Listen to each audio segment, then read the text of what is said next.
Hi, everyone. I wanted to take a moment during our holiday break and share some reflections on the past week.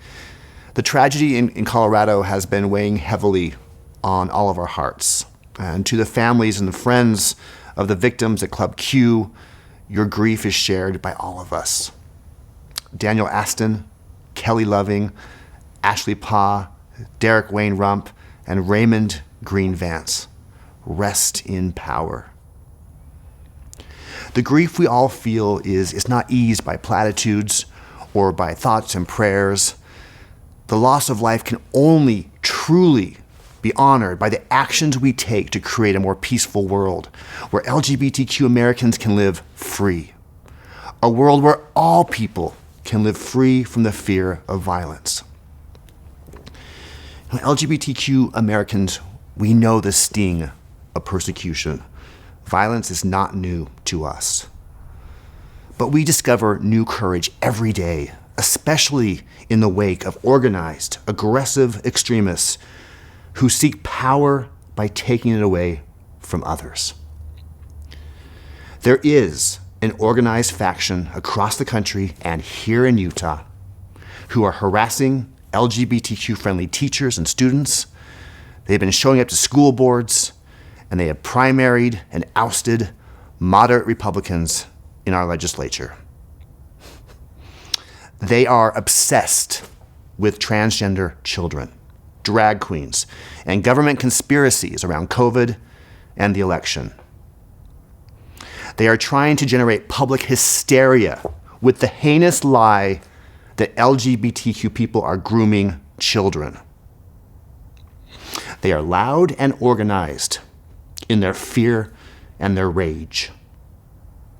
But Utahns are showing over and over again that we are braver and stronger than scare tactics and propaganda. The majority of Utahns are good, honest, hardworking people who love and serve their neighbors. We are reasonable and we won't be swayed by extremist rhetoric or by the kind of hate that was the harbinger of the violence that we saw in Colorado Springs. The death rattle of hate will not shake us, but we have to be vigilant. We have to take precautions to care for the safety of our community. But make no mistake, we will not cower and we will not live in fear. We are living out loud, boldly, and unapologetically. And when you feel despair and grief, and you think that we're going backwards on LGBTQ rights, I want to assure you that the only reason these assaults are on the rise is because we are succeeding. We are winning the hearts of America. And there are fearful people who don't want to live in a pluralistic society. But even in this seeming chaos, the bright light of justice cuts through the darkness. We saw it this month. After a divisive campaign season, cynical politicians all across the country tried to secure their seats by stoking fear over transgender children. But the people spoke with their hearts and their votes. The gay governor of Colorado, Jared Polis, won his re-election in a landslide. And across the country, over 340 LGBTQ candidates won their races, the highest ever in history. And most of the election deniers and the conspiracy theorists lost their races because America is on to them. Now, there is a temptation at times like these to believe that our country is mired in anti-LGBTQ prejudice, but the numbers tell a different story. Deseret News released a poll last month that 72% of Utah, 72% of Utah supports marriage equality. That is incredible. That's even slightly higher than the national average. And all 4 of our Republican Utah congressmen and Senator Mitt Romney voted in favor of the Respect for Marriage Act, which was also supported by the Church of Jesus Christ of Latter-day Saints.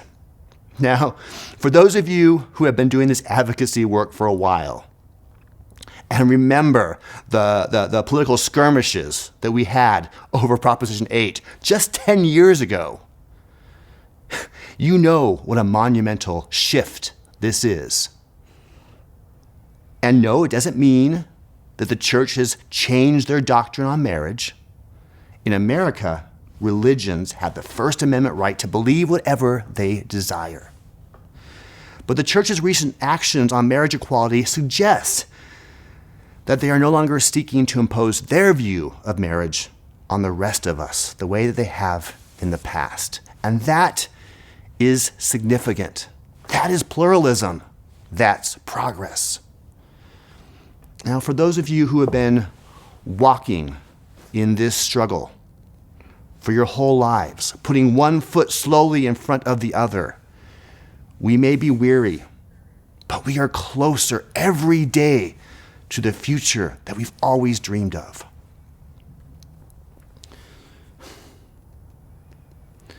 Now, the wins that we've had lately don't come without a sting. I hesitate to even mention the killer, to center in any way the sort of darkness, because it is evil. Made all the worse to discover that the killer shares an LDS background, like myself, like my family, and so many that I know and love. And given the painful wounds that exist between our two communities, this fact hits like bitter salt. Now, it is impossible to get inside the mind of a madman, and there are many things that we don't know yet, including what role, if any, the killer's religious belief played in the violence. We need more information. We need caution before jumping to firm conclusions. But what I know, while we wait, the pain and the rage doesn't stop. As a people, we must all reject extremism because hate begets hate, fear doesn't transform, and bigotry does not allow for justice. And when I'm lost, walking the shadow roads, and I cannot clearly see a path forward, I have to let love and courage be my guiding light. Otherwise, I would be consumed by the darkness. And we cannot allow one psychopath to darken the progress that we have made in our state and our country. And that's why it is important in this age of mass shootings that religious leaders, politicians, and directors of LGBTQ organizations eliminate from our vocabulary all metaphors of war and violence. Because we never know when someone unhinged may be listening. Our words matter. To Elder Holland and Elder Oaks, I know that there are LGBTQ members of your own families whom you love. Please, for all of our sake, let's lay down our metaphors of war, because extremism is on the rise. And as community leaders, we have a responsibility to carry words that inspire love and tolerance for each other. In our polarized country, we need to keep our families intact. And these culture wars strain and break our family bonds. And many of us don't go home for Thanksgiving dinner because of it. So all of us must stop perpetrating narratives of us versus them, because there is only us. Now, as we do share the table with our families this holiday and give thanks for the good that endures, let's think about the world we want to build with one another. I want to contribute to peace in our community. I want to honor the humanity of people who do not look like me and who do not think or believe like me. I want to express gratitude for the people who have opened my heart to love so much more than I knew I ever could. The comedian Eddie Izzard spoke at our Allies Gala last summer, and she spoke about the uncertain times that we're living in. To save our species, he said, we must be brave and curious and not fearful and suspicious. I love that, and I truly believe that's the way forward. Let's be curious about our neighbors, about people with different worldviews and perspectives, and maybe in return, they'll start to be curious about us too. And maybe they'll discover that transgender kids have the same hopes and dreams as their children. And drag queens with their high heels and even higher wigs are a source of irreverent laughter and joy, here to teach us not to take ourselves so seriously.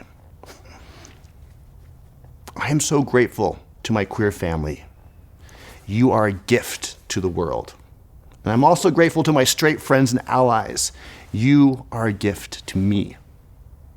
I'm grateful to all of you who work tirelessly to mend and heal our beautiful, broken world. Much love and peace to the people of Colorado Springs. We are with you. Thank you.